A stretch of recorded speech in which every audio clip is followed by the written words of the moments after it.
कहानी की शुरुआत में हम कुछ कुंफू योद्धाओं को पक्षियों की तरह उड़ते हुए देखते हैं। इस लड़के का नाम ली है जो अपनी प्रेमिका लीसा के करीब आते हुए मजे में उड़ रहा था, लेकिन ये सब तो वो सिर्फ सपने में देख रहा था। लेकिन जल्द ही ली का ये सपना टूट गया। दरअसल वो खुद को एक महान कुंफू मास्टर के रूप में सिर्फ इमेजिन ही कर सकता था, क्योंकि असलियत में तो उनके पूरे क्लैन में वो सबसे कमजोर था। अचानक उसे ख्याल आया कि पूरे क्लैन के दोपहर के खाने का समय हो गया है और उसे ही पूरी तैयारी करनी है। 10 साल पहले किंग यांग स्कूल, जो कि एक बहुत महान कुंफू का स्कूल है, उन्होंने उसे एडमिशन दिया था। जाओ ने कोशिश की कि वो मार्शल आर्ट सीख कर दूसरों से बेहतर बन जाए, लेकिन वो बाकी स्टूडेंट्स के मुकाबले में बहुत कमजोर रह गया। कुंफू से बेहतर उसके हाथ खाना बनाने में चलते थे। इसके बाद वो जल्दी जल्दी अपने मास्टर और साथी स्टूडेंट्स के लिए खाना पकाने लगा, और जैसे ही खाना तैयार हुआ तो उसने सबको आवाज दी। खाना मेज पर पहुंचते ही उसके साथियों ने मस्ती करते हुए उस पर झपट्टा मारा और आपस में लड़ने लगे।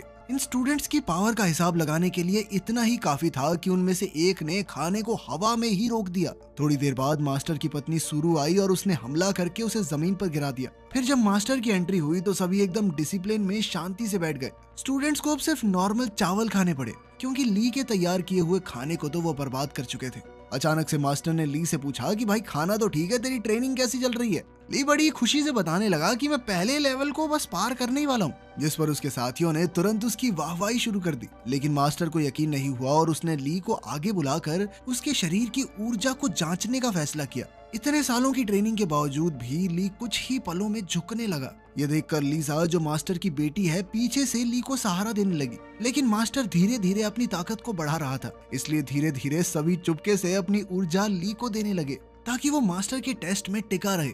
लेकिन मास्टर को उनकी ये चाल समझ आ गई और उन्होंने एक ही झटके में सबको हवा में उछाल दिया। इसके बाद उन्होंने ली को पहला लेवल क्लियर करने में नाकामयाब बताया। इसके बाद हम देखते हैं कि लीसा चुपके से उसकी ट्रेनिंग में मदद करती थी। उन्हें छुप छुपा कर करना पड़ता था, क्योंकि किंग यांग स्कूल में किसी दूसरे मास्टर से सीखना अलाउड ही नहीं था। इस नियम को तोड़ने पर या तो उन्हें निकाला जा सकता है या फिर 10 साल के लिए एक दीवार की तरफ बैठ के मेडिटेशन करो। खैर, ली इस बार लेवल 1 की ट्रेनिंग पूरी करने ही वाला था कि तभी अचानक उसके गले में पहने हुए लॉकेट में से रोशनी निकलने लगी और अचानक से वो नीचे गिर पड़ा। लीसा ने बताया कि उसे ऐसा महसूस हुआ जैसे ली के शरीर के अंदर दो ताकतें आपस में लड़ रही हों, पर दोनों ने ही इस बात पर ज्यादा ना सोचते हुए आगे बढ़ने का फैसला किया। ली ने बताया कि 10 साल पहले उसके माँ बाप को डीमन किंग ने मार डाला था। उस हमले में उनका पूरा गांव तबाह हो गया, जिस पर लीसा ने सोचा कि अगर वो उसे उसी जगह पर ले जाए तो शायद उसका मन हल्का हो सकता है। असलियत में बिना परमिशन लिए वो स्कूल को छोड़कर बाहर नहीं जा सकते थे, लेकिन उन दोनों ने इस बारे में थोड़ा सोचा और चुपचाप वहां से खिसक लिए। वो जल्द ही उस सुनसान गांव में पहुंचे। वहां पहुंचते ही ली को उस दिन की याद आई जब पूरा गांव नष्ट हो गया था। ली और उसका दोस्त जिन यू घर लौट रहे थे कि तभी उन्होंने पूरे गांव को बिजली और तेज रोशनी से घिरा हुआ देखा। तभी अचानक उनके सामने से मुखौटा पहने हुए एक आदमी गांव के सबसे ताकतवर मार्शल आर्टिस्ट का पीछा कर रहा था। ली और जिन यू इस लड़ाई के बीच में फंसकर बेहोश हो गए। जब ली को होश आया तो लड़ाई अब भी चल रही थी। वो आदमी जिसने मुखौटा पहना हुआ था हार रहा था, लेकिन तभी उसने ली को वहां खड़े देख लिया। उसने ली पर हमला करके उसके कपड़ों में एक जहरीला कीड़ा छुपा दिया, और जैसे ही उनके गांव का वो ताकतवर योद्धा उसे बचाने के लिए आया तो ली को पकड़ते ही उस कीड़े ने उस योद्धा को काट लिया। लेकिन उस कीड़े का जहर भी मास्टर को मार नहीं सका, बल्कि उन्होंने उस शख्स को पीट कर भगा दिया। एक जोरदार धमाके के बाद ली और जिन यू ने जब गांव में लौटकर देखा तो उनको सभी लोग मरे हुए मिले। दुख के मारे वो दोनों रोते रहे। थोड़ी देर बाद ली का मास्टर अपनी बेटी लीसा के साथ वहां आया और उसे अपने साथ ही ले गया। इस दौरान किंग यांग स्कूल में सारे 7 मास्टर मिलकर आपस में एक मीटिंग कर रहे थे। हर 60 साल बाद सारे मास्टर अपने स्टूडेंट्स के बीच एक कंपटीशन रखते थे, ताकि ये तय किया जा सके कि आखिर कौन सा मास्टर सबसे ज्यादा ताकतवर योद्धाओं को तैयार कर सकता है। इस कंपटीशन में जीतने वाले को महासेना नायक बना दिया जाता। किंग यांग स्कूल के नीचे एक पुराना दुश्मन बसा हुआ था और एक मास्टर को लग रहा था कि डीमंस अपनी संख्या बढ़ा रहे हैं, इसीलिए ये टूर्नामेंट एक तरह की ट्रेनिंग भी है ताकि सभी स्टूडेंट्स दुश्मनों से लड़ना सीख जाएं। इसके बाद हम देखते हैं कि कुछ स्टूडेंट लड़के छुपकर शाओजू क्लैन के स्टूडेंट्स, जो कि आमतौर पर लड़कियां ही होती थी, उन्हें ट्रेनिंग करते हुए देख रहे थे। वहाँ एक से बढ़कर एक लड़की थी, तो लड़कों ने तो गेड़ियां मारनी है, लेकिन सभी का ध्यान लड़कियों में से सबसे ज्यादा ताकतवर ज़ूकी पर पड़ा। जैसे ही वो सामने आई सभी लड़के एक दूसरे के ऊपर चढ़ के उसे देखने की कोशिश करने लगे और इसी धक्का मुक्की में ली छुपने की जगह से बाहर आ गिरा, जिसके बाद सभी लड़कियों ने उसे घेर कर बंदी बना लिया। बाकी लड़के तो निकल गए पर बेचारे ली को जूकी ने चट्टान से लटका दिया। उसने ली को रस्सी से बांधकर कई फीट ऊपर से नीचे फेंक दिया और आखिर में सजा के तौर पर उसके शरीर में बहुत सारे खुजली वाले कीड़े डाल दिए। ये कीड़े बहुत ज्यादा छोटे थे और इन्हें निकालना बहुत मुश्किल। ली के दोस्तों ने कीड़े निकालने की बहुत कोशिश की लेकिन वो बहुत ज्यादा थे, तो उन्होंने सोचा कि ली को गर्म बर्तन में बंद कर देते हैं। किस्मत से सही समय पर लीजा वहां पहुंच गई और उसे बचा लिया। उसने उसे बर्तन से बाहर निकाला और खुद उसका इलाज करने लगी। ली तो पहले ही मन उसे बहुत पसंद करता था और उसकी इस हरकत को देखकर तो उसका प्यार और ज्यादा बढ़ गया। उसने सोच लिया कि वो मेहनत करेगा, ताकतवर बनेगा और फिर जाके कभी अपना प्यार जाहिर करेगा। अगली सुबह ली एक झील के पास रुककर वहां मौजूद ड्रैगन से सलाह मांगने गया। वो उसके लिए खाना भी लाया था और पूछ ये रहा था कि लीजा से आखिर कैसे बात करे। टूर्नामेंट में अब कुछ ही दिन बचे थे, तो अब लीजा चुपके से अपने पिता की कुछ खुफिया स्क्रोल चुरा लाई जो उसने ली को दे दिए ताकि वो जल्दी से ज्यादा ही ताकतवर बन जाए। वो तुरंत ट्रेनिंग करने लगा, पर जैसे ही वो ट्रेनिंग का पहला लेवल पार करने वाला था, दो अलग अलग मास्टर्स की आवाज उसके दिमाग में कुछ कुछ कहने लगी और उसके गले में वो ताबीज गर्म होकर उसे दर्द देने लगा। ये नेकलेस उसे 10 साल पहले मिला था। जब उस जहरीले कीड़े ने बूढ़े मास्टर को काटा था तो मास्टर ने अपनी मौत से पहले अपना पूरा ज्ञान उसे दिया था। साथ ही उसने ये भी कहा था कि इस हार से जल्द छुटकारा पालो। लेकिन ली तो ये अब तक नहीं कर पाया। अब उसे शक होने लगा कि कहीं ये लॉकेट ही तो मुझे ट्रेनिंग पूरी करने से रोक तो नहीं रहा। जिसके बाद उसने इस लॉकेट को फेंकने का फैसला किया।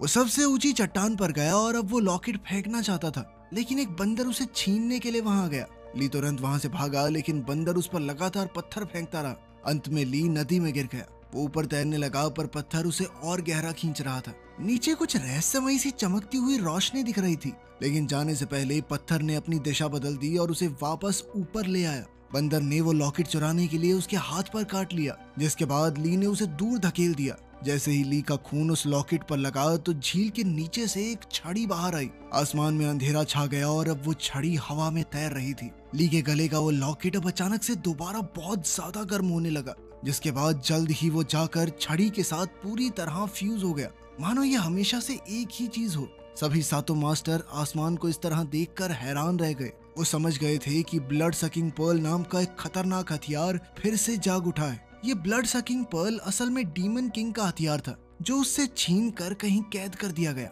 और तभी से डीमन किंग उसे ढूंढ रहा है। अब जब ये छड़ी फिर से प्रकट हुई है तो हो सकता है कि वो धरती से बाहर आकर इसे हासिल करने की कोशिश करे। इसके बाद छड़ी अचानक से ली के पास चली गई। उसने बंदर को बचाया और वहां से जाने ही वाला था कि तभी मुखौटा पहने हुए एक औरत आई और छड़ी छीनने की कोशिश करने लगी। ली को ज्यादा लड़ना तो नहीं आता था, लेकिन वो उस लड़की को जैसे तैसे संभालता रहा जब तक जूकी और लीसा ने वहां पहुंचकर उस अजनबी को भगा नहीं दिया। थोड़ी देर बाद जब ली लीसा को सब कुछ समझा रहा था तो उसने देखा कि काटने का निशान उसके हाथ से गायब हो गया। उस रात वो अजनबी औरत एक बार फिर से ली के कमरे में वो छड़ी चुराने आई, लेकिन मुसीबत तो तब शुरू हुई जब वो छड़ी लेकर जाने लगी। छड़ी अब न जाने कैसे अपने नए मालिक से चिपक चुकी थी, जिसके बाद लड़की ने सोचा कि इसको मार के छड़ी हासिल कर लेती हूँ, लेकिन छड़ी ने ली की रक्षा करते हुए उस लड़की को बेहोश कर दिया। अगली सुबह ली उसे अपने बिस्तर पर देखकर घबरा गया। वो उलझन में था, लेकिन उस औरत ने कहा कि तुमने मेरे साथ कल रात को सब कुछ कर लिया, अब मुझे कम से कम ये छड़ी तो दे दो। ली उसकी बातों में आकर वो छड़ी देना चाहता था, पर छड़ी हर बार उसके पास वापस आ जाती। परेशान होकर वो लड़की बिना कुछ बोले वहां से निकल गई।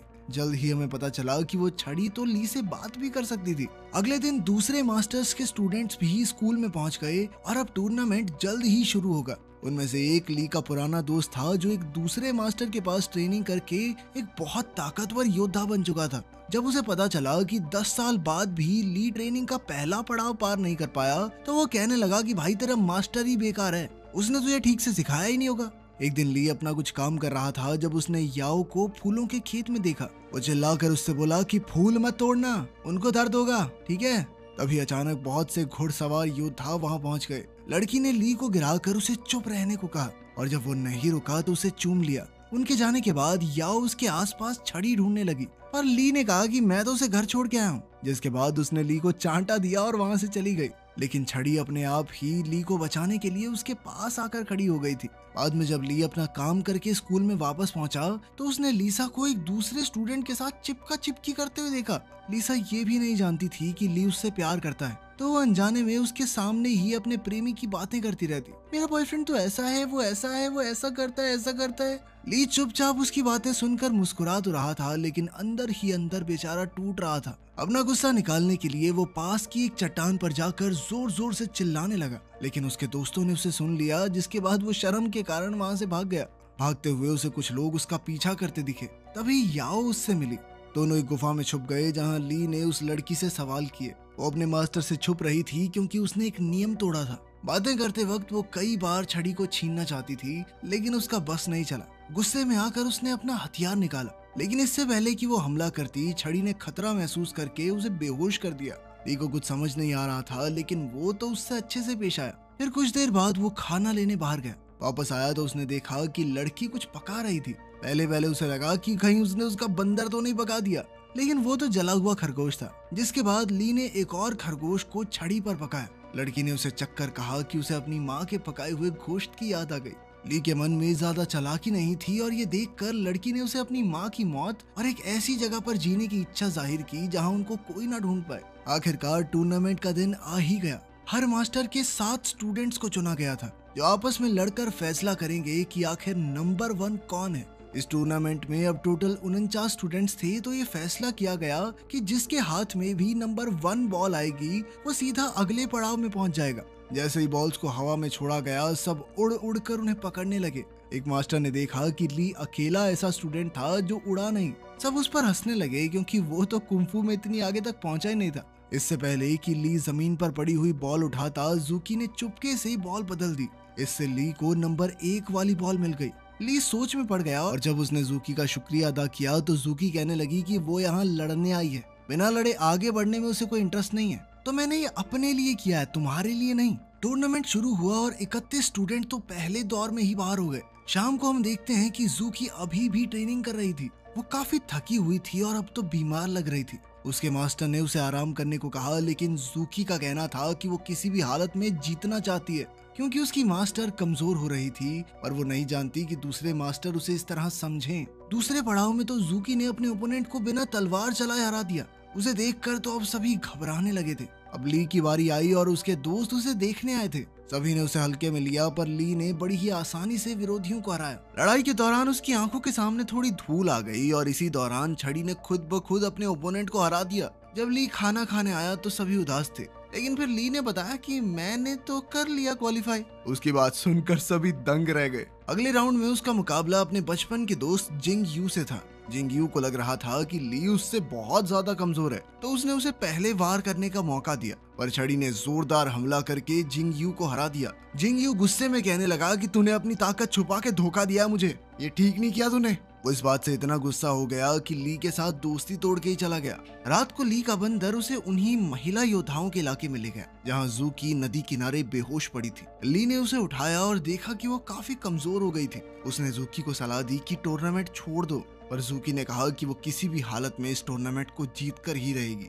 अगले दिन सभी स्टूडेंट्स और उनके मास्टर्स ली और जूकी के फाइनल मुकाबले के लिए जमा हुए, लेकिन आज ली के पास अपनी छड़ी नहीं थी, क्योंकि कल जिंग यू के गुस्सा करने के बाद उसे बहुत बुरा लगा और उसने छड़ी को ही फेंक दिया। छड़ी के बिना ली शुरुआत में ही बहुत घायल हो गया, लेकिन जब जूकी ने उसे सरेंडर करने को कहा तो वो नहीं माना। वो अपनी आखिरी सांस तक लड़ने को तैयार था, क्योंकि सभी लोग हमेशा उसे नाकारा समझते थे। टूर्नामेंट को खत्म करने के लिए जूकी ने अपनी तलवार निकाली, पर अचानक से छड़ी लौट आई, क्योंकि वो अपने मालिक को मरते हुए नहीं देख सकती थी। छड़ी को छूते ही ली के घाव तुरंत ही भर गए। इसके बाद छड़ी एक के बाद एक जूकी पर जबरदस्त हमले करने लगी, पर ली ने जूकी की नाक से खून बहता देखकर उसे रोक दिया। उनकी इस लड़ाई के बीच में डिमोनिक क्लैन वहां पहुंच गया। कई सारे स्टूडेंट्स एक बच्चे की चीख सुनकर जंगल की तरफ गए, लेकिन वो डीमंस का बिछाया हुआ एक जाल था। एक पपेट मास्टर ने उन्हें अपने काबू में करके एक दूसरे को मारने पर मजबूर कर दिया।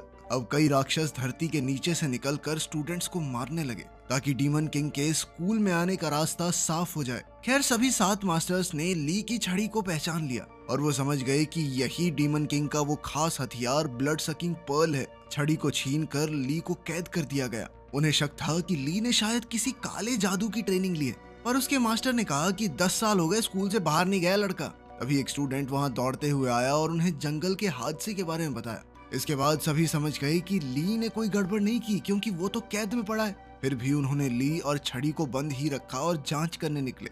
याओ मौका देखकर ली को छुड़ाने के लिए पहुंची, लेकिन वो वहां से भागना ही नहीं चाहता था, क्योंकि उसे डर था कि अगर वो भागा तो सारा इल्जाम उसके ऊपर आ जाएगा।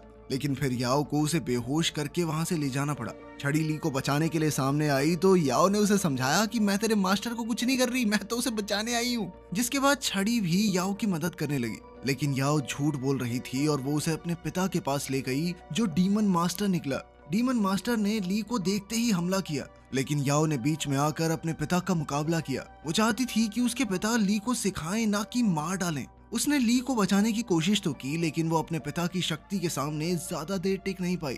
ली अकेला था तो उसने अपनी छड़ी पर ही भरोसा रखा। वो सभी 7 मास्टर्स के वहां पहुंचने तक डीमन मास्टर का मुकाबला करता रहा। डीमन मास्टर बहुत ज्यादा ताकतवर था और उसका मुकाबला करने के लिए 7 मास्टर्स ने अपनी शक्तियों को जोड़कर हमला किया। ली अपने मास्टर्स की शक्ति को देखकर हैरान रह गया, क्योंकि उन्होंने वही बिजली वाला हमला किया था जिसने कभी उसके गांव को तबाह कर दिया था। उसे समझ आया कि इन मास्टर्स में से ही एक ने उसके गांव को तबाह किया है, लेकिन यह अभी पार्टी बदलने का टाइम नहीं था। अपने मास्टर्स को मुसीबत में देखकर उसने उनकी मदद की। इस दौरान उसका शरीर दोनों तरफ की ऊर्जा को खींचने लगा, अच्छी भी और बुरी भी। इससे वो कब नौसिखिए से एक अलग ही लेवल पर पहुंच गया, पता ही नहीं चला। डीमन मास्टर तुरंत ही समझ गया कि ली कोई आम इंसान नहीं है। उसके शरीर में 3 अलग अलग तरह के कुंफू थे। उसने चेतावनी दी कि ली की ताकत इस स्कूल की बर्बादी का कारण बनेगी, और अचानक वहां से गायब हो गया। मास्टर्स घबरा गए और सोचा कि ली को मारना होगा। उसने अपने मास्टर्स को अपने ऊपर हमला करते हुए देखकर धोखा महसूस किया। अब वो इतना ज्यादा ताकतवर था कि चाहे तो उन सभी को तबाह कर दे। वो अपने मास्टर पर जानलेवा वार करने ही वाला था कि तभी लीसा बीच में आ गई और अपने पिता को बचाने के चक्कर में वो घायल हो गई।